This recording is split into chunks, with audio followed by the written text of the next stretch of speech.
Alright, so The Walking Dead, Daryl Dixon, is coming back for season 3, and honestly, it already looks like it's about to repeat one of the same annoying mistakes the last few spin-offs couldn't stop making.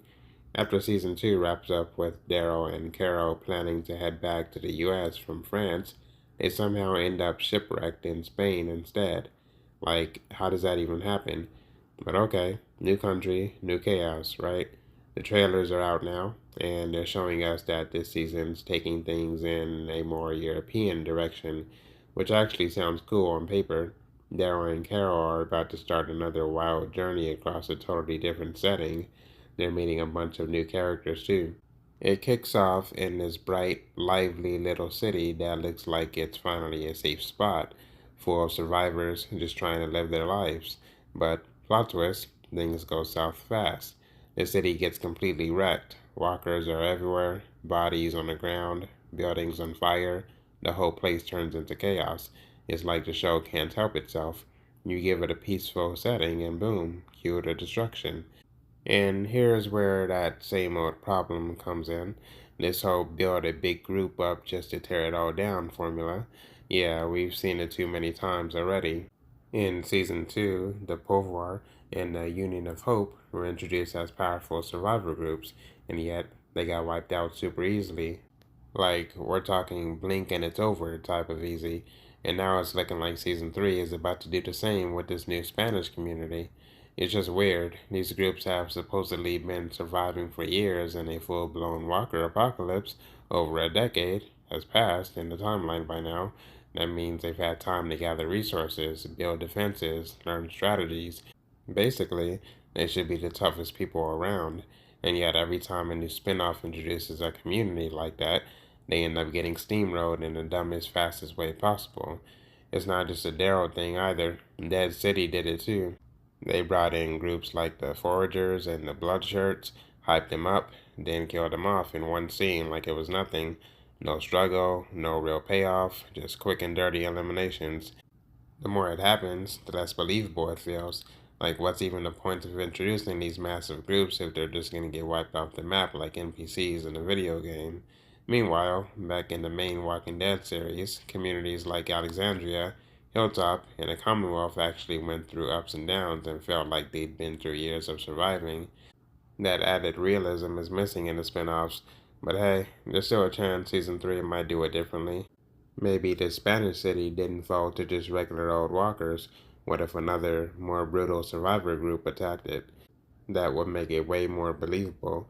Or maybe Spain's got some crazy new walker variant like the acidic or fast ones that showed in France.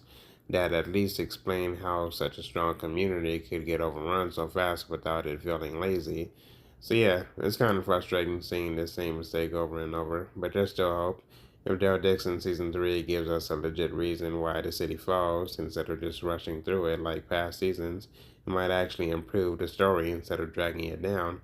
And let's be real, it's not like people are asking for every community to survive and thrive forever. We get it, it's a walker apocalypse. Bad stuff's gonna happen. People are gonna die. Communities are gonna fall.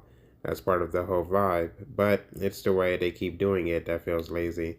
It's like they're using the destruction of a big group as a shortcut to shake things up without actually building tension or giving us something meaningful.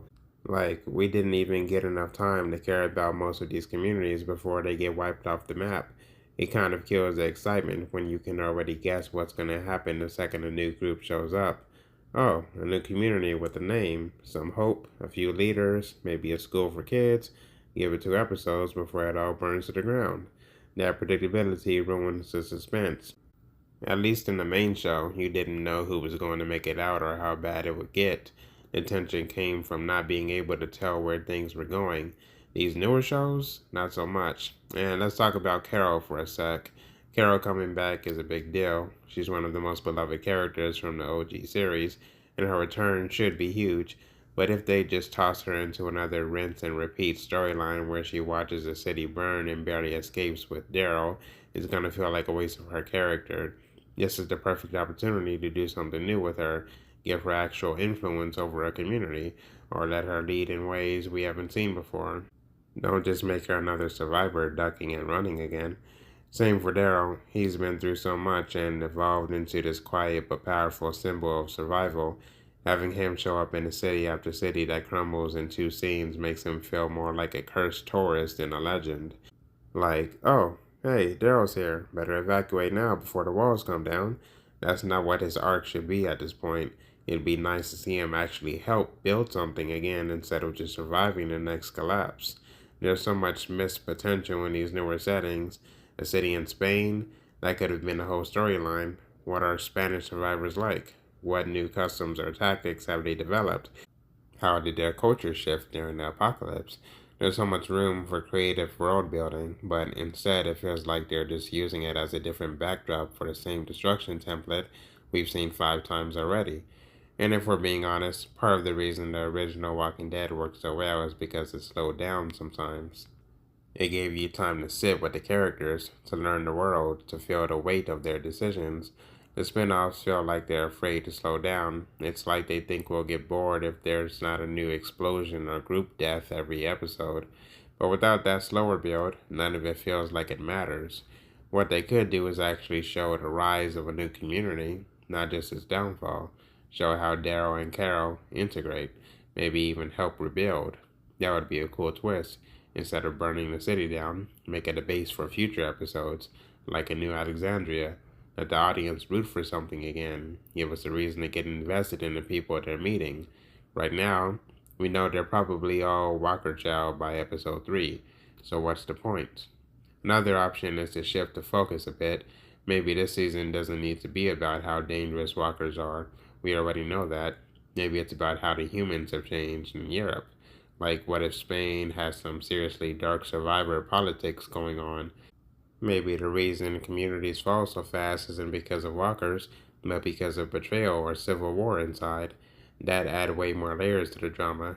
The other big fix they could make is to stop introducing evil leader of the week types that are just cartoon villains. That trope's been used to death. Instead, bring in complex characters with believable motives. Maybe the leader of the Spanish city is doing shady stuff to keep people alive, but it's working. That would create tension and moral dilemmas. You know, the kind of juicy stuff the main series used to be good at. At the end of the day, people want to like these spin-offs. Fans aren't just complaining to hate, they're frustrated because the world of The Walking Dead still has so much untapped potential. If season 3 of Daryl Dixon actually breaks the cycle and shows us something new, it could totally reignite interest in the franchise. But if it's just another case of cool group dies for shock value, then yeah, a lot of people are going to start tuning out if they haven't already. I guess we're just going to have to wait to see if things are done right in season 3. But anyway, y'all, I'll see you in the next one.